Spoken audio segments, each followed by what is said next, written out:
So, kind of speaking more along that topic of competitions, you were the first prize winner of the 2018 Isangyun Cello Competition in Korea.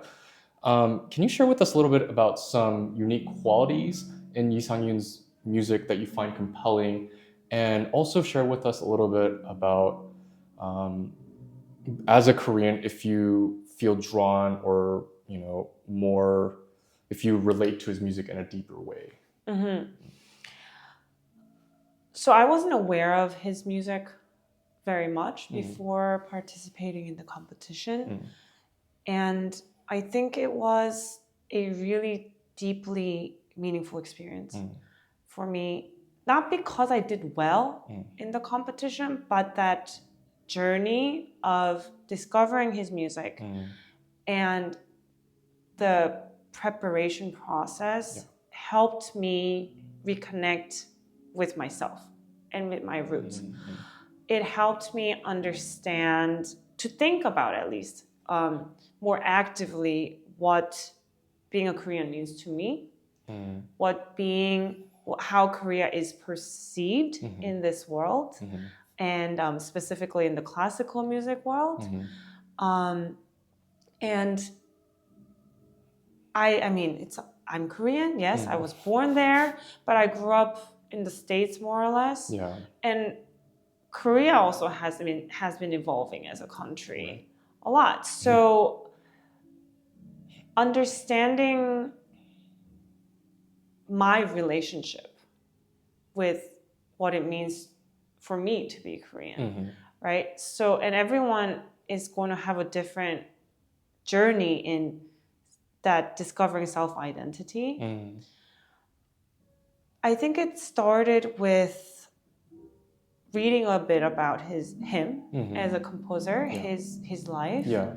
And he actually never was able to return in his lifetime. And that's really, I think that kind of yearning and longing for his home country is very present in his music. And the more I got to know his music, I understood that he tried to, in a way, capture sounds of home, maybe imitating a folk instrument, in this Western classical music. And I think that's so unique. I hesitate to say, like, yes, I relate to that more because I'm Korean, because it's really a universal language. Right. And probably there is something to the fact, yes, I've been to his hometown. I understand, the food and things that are outside of music. And I believe that that's all connected into shaping who we are as people, right? So of course, culturally, there is some understanding there. But I had a really eye-opening experience with cellist Anssi Kartunen. Okay. He is a Finnish cellist who lives in Paris, and he's worked a lot with living composers and has commissioned a lot of pieces. Very forward pioneer of cello repertoire. And I felt very lost in the beginning with this music, so I asked for to meet with him and asked. And I had been wrestling with this piece. I couldn't really make sense of it. He opened the music. He was essentially sight reading, and he sounded amazing. He's not Korean. So I think, there is, when you speak this language of music, it really doesn't matter. Okay, if you understand the culture, I'm sure it's helpful. Right. But I think for you to be a great interpreter, that's not a must at all. And I really hope that more people discover his music. Especially in the States. I don't see it as much. And I think that's a really good point, because certain cultures are very filled with pride when it comes to their music. And so I think some of those communities have this sense of, oh, only our people can play our music well. Oh, And yeah, absolutely.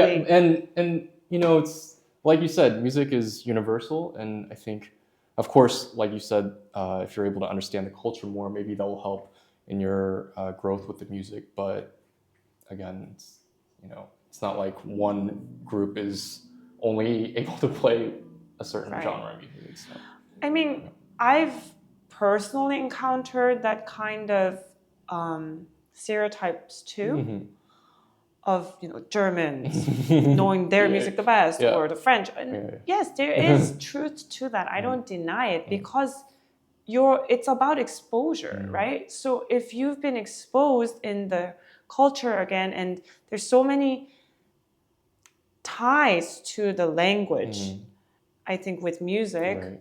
and the sounds and the folk tales and all these things, of course it's all related. So in that sense, if you have a lot of understanding for that, it is helpful.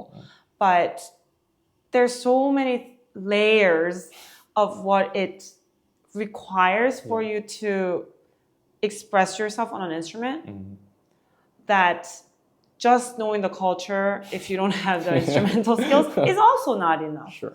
Right? So, and I guess maybe some people do feel very, I think rightfully so, if you take pride in your culture and in your music. But that doesn't, I think if you have the love for it, then you want to share. If it's a good news, you want to share with others. And I think it's actually, I don't think music was intended to be not shared. Right? And so if it's creating divide and hate, then I think it's being misused. But it's, again, being able to talk about these things openly, that of course stereotypes are going to exist, but then we should be the ones discussing these topics and bringing it up and questioning, okay, why is it that you feel then so protective, and asking them the question and raising awareness. That's, I think, the first step in changing people's attitudes. Good. Yeah, and you alluded to this a little bit, but speaking of your roots, can you share with us your musical roots and how you came to the cello? How I came to the cello.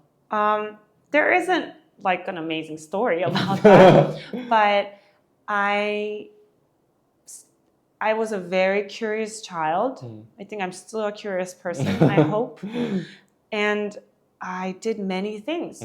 I played the piano, I sang, I did ballet, I did Korean traditional dance, I did swimming, just many different things. The cello came about in a way that my singing teacher recommended that I try playing the cello. To my mom, actually. It wasn't directly. And I started playing the cello, and I think string instruments just sound terrible in the beginning. But somehow it was fun. It didn't matter whether I was creating good sounds or not.